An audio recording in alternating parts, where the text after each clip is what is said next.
Anak-anak, di hari ke-674 ini, sekali lagi Ibu ajak kita bersama datang ke hadirat Allah yang sangat mulia. Puji Tuhan, kalau dianggap tiap hari rutin berarti sekitar 2 tahun. Kita bersyukur diberikan hati untuk mengenal suara Tuhan.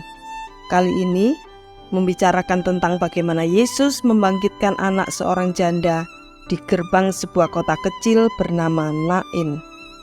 Padahal kemarinnya Yesus juga menyembuhkan hamba seorang perwira. Memang Kristus melakukan perbuatan baik setiap hari. Tapi apakah benar orang mati bisa hidup kembali? Banyak sekali saksi mata yang menyaksikan peristiwa ini.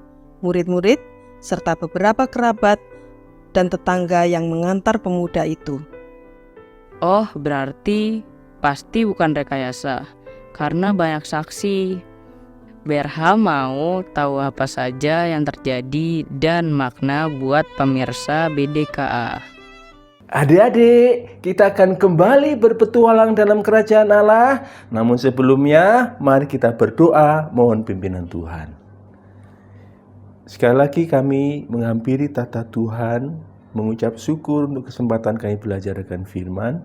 Dan kami mohon berkat-Mu, Engkau memberkati setiap kami, supaya setiap kebenaran firman Tuhan boleh kami mengerti dan mengubah hidup kami. Dalam nama Tuhan Yesus kami berdoa, amin. Adik-adik, dalam petualangan sebelumnya, Pak Lukas mengajak kita melihat secara detail tentang peristiwa yang dialami oleh seorang ibu yang telah kehilangan suaminya. Dia telah kehilangan suaminya dan pada saat itu dia kehilangan anaknya yang laki-laki, anaknya yang satu-satunya. Tentu peristiwa ini menjadi sesuatu yang sangat menyedihkan adik-adik. Nah, dalam petualangan kita kali ini, Pak Lukas mengajak kita untuk melihat secara detail juga, tetapi tentang hal yang lain, yaitu tentang kuasa dan otoritas dari Tuhan Yesus. Mengapakah Pak Lukas mengajak kita melihat hal ini adik-adik? Karena Pak Lukas mau mengajarkan kepada kita semua bahwa Tuhan Yesus mempunyai hak untuk mengatur apapun dalam hidup kita. Tapi yang harus diingat adalah apapun yang Tuhan atur dalam hidup kita adalah untuk kebaikan kita adik-adik. Apakah kebaikan itu artinya, oh saya kuat, saya sehat, saya terkenal, saya menjadi orang yang sangat top? Bukan. Tetapi kebaikan itu adalah kita semakin serupa dengan Tuhan Yesus. Kita semakin hari semakin mirip dengan Tuhan Yesus. Itulah kebaikan yang Tuhan kerjakan dalam hidup kita. Nah, bagaimanakah Pak Lukas menceritakan bagian ini secara detail adik-adik? Nah, setelah Tuhan Yesus tahu kalau ibu janda ini mengalami itu semua, Tuhan Yesus sangat mengerti kesedihan yang dialami oleh ibu itu. Dan Tuhan Yesus mendekati ibu itu dan berkata kepadanya, "Ibu, janganlah engkau menangis." Loh Pak, katanya Tuhan Yesus tahu kalau janda ini mengalami kesedihan. Apalagi dia sudah kehilangan suaminya dan sekarang kehilangan anaknya. Lah, pasti kan sedih, kenapa nggak boleh menangis Pak? Itu kata-kata yang tidak peka itu Pak.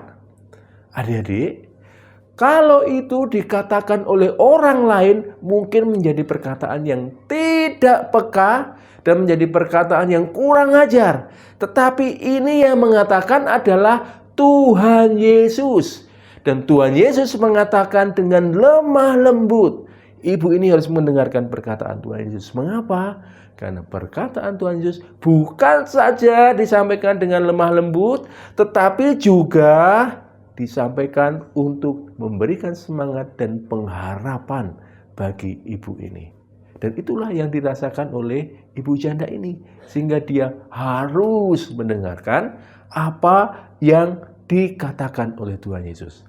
Adik-adik, apakah hanya ibu ini yang harus mendengarkan perkataan Tuhan Yesus? Tidak. Tetapi semua orang yang hadir pada waktu itu. Termasuk juga orang-orang yang mengangkat jenazah dari anak itu. Termasuk juga anak yang telah mati itu pun harus mendengarkan perkataan Tuhan Yesus adik-adik. Ketika rombongan itu lewat, Tuhan Yesus proaktif menghampiri anak yang sudah mati itu, kemudian menyentuhnya dan berkata kepadanya. Jadi orang banyak, jadi pengusung jenazah, jadi anak itu harus mendengarkan perkataan Tuhan Yesus. Adik-adik, apakah dengan demikian Tuhan Yesus menyatakan kuasanya untuk melakukan sesuatu yang sewenang-wenang, diktator, otoriter? Tidak, adik-adik. Justru oleh kasih Tuhan Yesus, Dia melakukan itu semua. Dan orang-orang itu harus mendengarkan apa yang dikatakan oleh Tuhan Yesus, karena apa yang dikatakan Tuhan Yesus akan mendatangkan kebaikan. Anak yang mati itu akan memperoleh kembali nyawanya. Ibu itu akan mendapatkan kembali anaknya. Orang-orang yang ada di situ, mereka akan melihat sesuatu yang luar biasa dikerjakan oleh Tuhan Yesus. Adik-adik, apakah hanya ibu itu? Apakah hanya orang banyak itu? Apakah hanya pengusung jenazah itu? Apakah hanya anak yang mati itu yang mendengarkan perkataan Tuhan Yesus, yang harus mendengarkan perkataan Tuhan Yesus? Tidak, adik-adik. Kita pun yang hidup saat ini juga harus mendengarkan perkataan Tuhan Yesus. Mengapa? Perkataan Tuhan Yesus adalah perkataan yang mengatur hidup kita, yang memimpin hidup kita untuk membawa kita kepada kebaikan. Berbahagialah setiap kita yang dengan rela hati mendengar perkataan Tuhan Yesus. Karena perkataan Tuhan Yesus akan membawa kebaikan untuk kita, dan kita diubah semakin mirip dengan Tuhan Yesus sehingga kita dapat menjadi saksi Tuhan. Kita menjadi berkat bagi sesama. Kita dapat mempermuliakan nama Tuhan. Adik-adik, kiranya petualangan kita kali ini pun boleh memberkati kita. Amin. Mari kita berdoa. Bapa di surga, kami bersyukur, kami berterima kasih karena Tuhan begitu mengasihi kami. Dan karena Tuhan begitu mengasihi kami, Engkau menggunakan kuasa otoritas-Mu untuk mengatur segala sesuatu dalam hidup kami, untuk membawa kebaikan bagi kami. Berikan kami kerendahan hati ya Tuhan, untuk menerima apapun yang Tuhan atur dalam hidup kami dengan penuh syukur. Dan ajarlah kami ya Tuhan, berani mendengarkan firman Tuhan, supaya dalam segala sesuatu kami taat. Supaya kami dapat mempermuliakan Engkau, supaya kami dapat menjadi saksi-Mu, supaya kami dapat menjadi berkat bagi sesama. Kami bersyukur untuk firman Tuhan yang boleh kami dengarkan. Dalam nama Tuhan Yesus kami berdoa. Amin.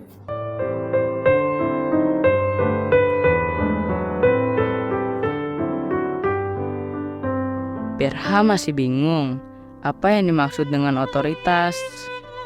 Sederhananya, otoritas adalah hak untuk melakukan tindakan atau membuat peraturan untuk memerintah orang lain.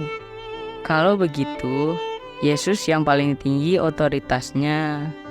Dia berhak membuat semua orang celaka, karena memang manusia itu kodratnya kan melawan Tuhan. Padahal, ternyata Tuhan menggunakan otoritasnya untuk mendatangkan kebaikan bagi orang yang hidup kudus, setia, taat, serta takut akan Allah. Setuju separuh, karena Berham juga mau dijelaskan kenapa orang yang hidup benar masih sering menderita. Jangan khawatir, karena dalam relasi yang intim dengan Tuhan, maka penderitaan bisa dipakai untuk menjadikan kita serupa Kristus. Oh begitu ya, makin banyak yang harus kita pelajari. Dan untuk besok sampai pada Lukas pasal 7 ayat 11 sampai dengan 17, mari umat Tuhan bersorak haleluya.